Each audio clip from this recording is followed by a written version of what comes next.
Hello friends, welcome back to kitchen delights. ഇന്ന് നമ്മളൊരു boiled fruit കേക്കാണ് ഉണ്ടാക്കാൻ പോകുന്നത്. ഈ ബോയിൽഡ് ഫ്രൂട്ട് കേക്ക് എന്ന് പറയുന്നത് പ്ലം കേക്കിൻ്റെ ഒരു വെറൈറ്റിയാണ്. ഇത് നമ്മൾ ബേക്ക് ചെയ്ത് എടുക്കുന്ന സമയത്ത് തന്നെ നല്ല സോഫ്റ്റ് ആയിട്ടുള്ളൊരു കേക്കാണ്. അപ്പോൾ നമുക്ക് റെസിപ്പിയിലോട്ട് നേരെ പോകാം. ആദ്യം തന്നെ ഒരു 4 ടേബിൾ സ്പൂൺ പഞ്ചസാര ഒരു അടി കട്ടിയുള്ള ഒരു പാത്രത്തിൽ വെച്ചിട്ട് നമ്മളത് കാരമലൈസ് ചെയ്യാനാണ് പോകുന്നത്. അപ്പോൾ അതിന് വേണ്ടിയിട്ട് ഞാൻ സ്റ്റൗവിലെടുത്ത് വെച്ചിട്ടുണ്ട് 4 ടേബിൾ സ്പൂൺ പഞ്ചസാര. ഒരുപാട് ബ്രൗൺ കളർ വരാനായിട്ട് നിൽക്കരുത്. ഇങ്ങനെ ചെറുതായിട്ടൊരു ഗോൾഡൻ കളർ വരുന്നവരെ വെയിറ്റ് ചെയ്യാൻ പാടുള്ളൂ. ഇല്ലെങ്കിൽ കേക്കിന് ചെറിയ കയ്പ്പ് വന്നു പോവും. നല്ലൊരു കളർ കിട്ടാൻ വേണ്ടിയിട്ടാണ് നമ്മളിങ്ങനെ കാരമലൈസ് ചെയ്യണത്. ഇനി ഇതിൻ്റെ അകത്തോട്ട് നമുക്ക് റേസിൻസ് ചേർക്കാം. ഞാനിവിടെ കറുത്ത മുന്തിരി മാത്രമാണ് എടുത്തിരിക്കുന്നത്. ഒരു 1/2 കപ്പ് കറുത്ത മുന്തിരിയാണ് എടുത്തിരിക്കുന്നത്. ഇതിന് പകരം എന്ത് ഡ്രൈ ഫ്രൂട്ട്സ് വേണമെങ്കിലും നിങ്ങൾക്ക് യൂസ് ചെയ്യാം. അത് ജസ്റ്റ് ഒന്ന് മിക്സ് ചെയ്യുക. അതിനുശേഷം നമുക്കിതിലേക്കൊരു 2 ടേബിൾ സ്പൂൺ വെള്ളം കൂടി ചേർത്ത് കൊടുക്കാം.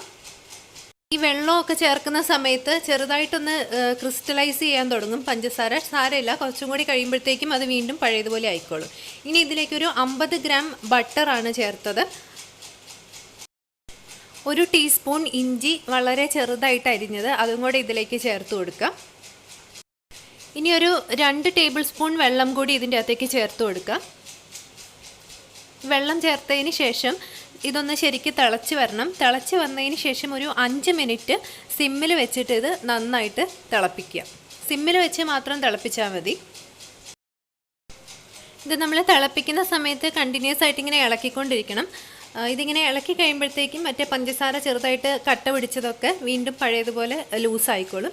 ഇതാണിപ്പോൾ ഇതൊരു കൺസിസ്റ്റൻസി എന്ന് പറയുന്നത്. 5 മിനിറ്റ് ഞാൻ ബോയിൽ ചെയ്ത് കഴിഞ്ഞു. അപ്പോൾ ഇത് ഒരുപാട് തിക്കൊന്നും ആയിട്ടില്ല. ജസ്റ്റ് അതിൻ്റെ ഒരു വെള്ളം പോലെ ഇരിക്കുന്ന ഒരു പരുവം മാറിയെന്ന് മാത്രം. ഓക്കെ, ഇനി നമുക്കിത് നന്നായിട്ട് തണുക്കാൻ വേണ്ടിയിട്ട് മാറ്റി വയ്ക്കാം. ഇനി വേറെ ഒരു പാത്രത്തിലൊരു 5 ടേബിൾ സ്പൂൺ മൈദയാണ് എടുത്തിരിക്കുന്നത്. ഇതിനകത്തോട്ടൊരു 1/2 ടീസ്പൂൺ ബേക്കിംഗ് പൗഡർ ചേർത്ത് കൊടുക്കുക.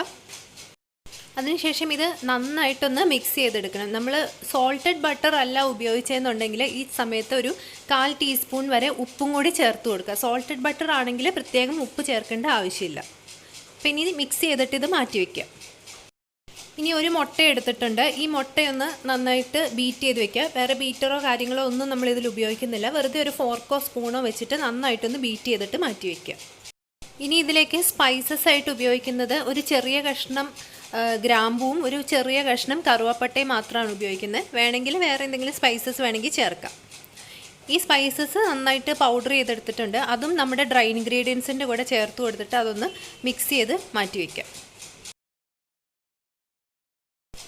ഇപ്പോൾ നമ്മൾ നേരത്തെ ഉണ്ടാക്കി വെച്ചിരുന്ന ആ ഒരു ഡ്രൈ ഫ്രൂട്ട്സിൻ്റെ മിക്സ്ചർ നന്നായിട്ട് തണുത്ത് വന്നിട്ടുണ്ട്. കണ്ടോ, ഇത് തണുത്ത് വന്നപ്പോഴത്തേക്കും ഇത് കുറച്ചും കൂടി തിക്കായി വന്നിട്ടുണ്ട്. ഇനി ഇതിലോട്ട് നമ്മൾ നേരത്തെ അടിച്ച് വെച്ചിരിക്കുന്ന ആ ഒരു മുട്ട ഇതിൻ്റെ അകത്തോട്ട് ചേർത്ത് ഒന്ന് മിക്സ് ചെയ്തെടുക്കുക.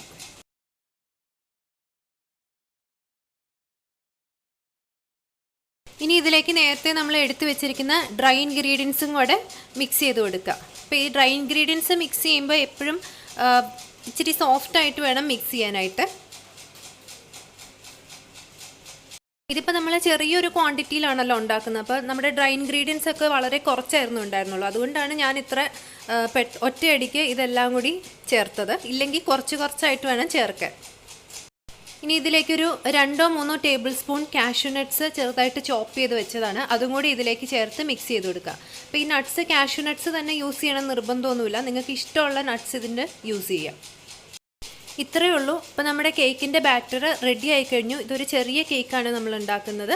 അപ്പോൾ ഇതാണ് നമ്മുടെ കേക്കിൻ്റെ ഒരു കൺസിസ്റ്റൻസി എന്ന് പറയുന്നത്. ഇനി ഇതിന് വേണ്ടിയിട്ട് ഗ്രീസ് ചെയ്തിട്ടുള്ള ഒരു കേക്ക് ടിൻ അല്ലെങ്കിൽ ഏതെങ്കിലും ഒരു പാത്രം എടുക്കുക.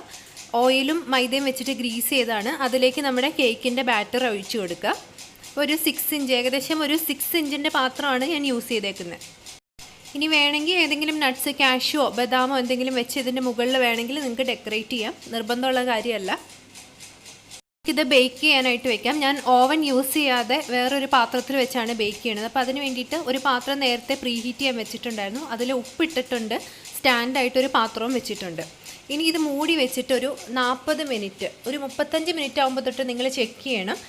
അപ്പോൾ 40 മിനിറ്റാണ് എനിക്ക് ഈ കേക്ക് ബേക്ക് ചെയ്യാൻ വേണ്ടിയിട്ട് എടുത്തത്. ഇപ്പോൾ നല്ല ഡാർക്ക് കളറൊക്കെ വന്നിട്ടുണ്ട്. അപ്പോൾ ഈ കേക്ക് തീർച്ചയായിട്ടും എല്ലാവരും ട്രൈ ചെയ്ത് നോക്കണം. നല്ല ടേസ്റ്റി ആയിട്ടുള്ള കേക്കാണ്, നല്ല സോഫ്റ്റുമാണ്. അപ്പോൾ ട്രൈ ചെയ്തിട്ട് നിങ്ങളുടെ ഫീഡ്ബാക്ക്സ് അറിയിക്കുക. താങ്ക്